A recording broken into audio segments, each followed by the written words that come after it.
Today I'm introducing an Ayurvedic Kadha which can help you out to cure many of the diseases.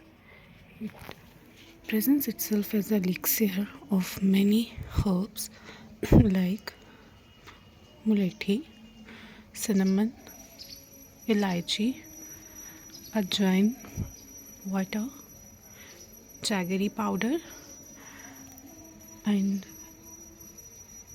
it also cures a lot of diseases. So I really recommend everyone to consume this every single day.